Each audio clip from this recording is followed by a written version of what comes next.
नमस्कार मंडळी, तुम्हा सर्वांचे माझ्या स्वामी टिप्स मराठी या चॅनलमध्ये खूप खूप मनापासून स्वागत आहे। स्वामी महाराज तुमच्या मनातील सर्व चांगल्या इच्छा लवकरात लवकर पूर्ण करो हीच स्वामींच्या चरणी प्रार्थना करते आणि आजच्या व्हिडिओला सुरुवात करते। तर व्हिडिओ सुरुवात करण्याआधी जर असे नवनवीन व्हिडिओ तुम्हाला पाहायचे असतील तर माझ्या चॅनलला नक्की सबस्क्राइब करायला विसरू नका आणि आपल्या स्वामी टिप्स मराठी या चॅनलमध्ये रोज असे तुमच्या फायद्याचे नवनवीन व्हिडिओ घेऊन येत राहीन, त्यासाठी आपल्या चॅनलला सबस्क्राइब करा।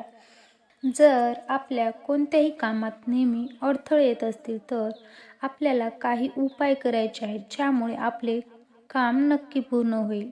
वास्तुशास्त्रात वेगवेगळ्या दिवसांच्या या वेगवेगळ्या टिप्स जर तुम्ही करून पाहिलात तर नक्की तुम्हाला याचा लाभ मिळणार आहे। तर आठवड्याच्या पहिल्या दिवशी म्हणजे रविवारी जर तुम्ही कोणते चांगले काम करायला बाहेर जाणार असाल तर विड्याची पाने खाऊन घराबाहेर पडा, आपले काम नक्की पूर्ण होईल।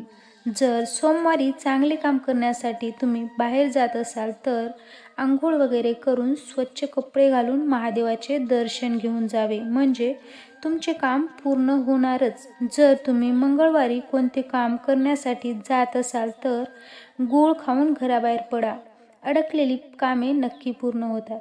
जर बुधवारी काम करण्यासाठी बाहेर जात असाल तर धने चिमण्यांना किंवा पक्ष्यांना खाऊ घाला, बाहेर पडा, यामुळे तुमचे काम नक्की पूर्ण होईल। आणि गुरुवारी जर काम करण्यासाठी तुम्ही बाहेर जात असाल तर देवाला खिरीचा प्रसाद दाखवा आणि घराबाहेर पडा।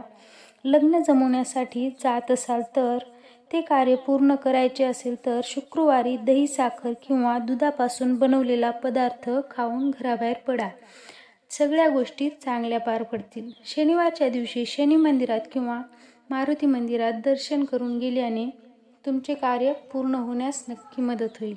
तर अशा प्रकारे तुमच्या सगळ्या कामात यश मिळावे म्हणून कोणत्या दिवशी काय करायचे हा उपाय नक्की समजून नक्की उपाय करा, तुमचे कार्य नक्की पूर्ण होईल।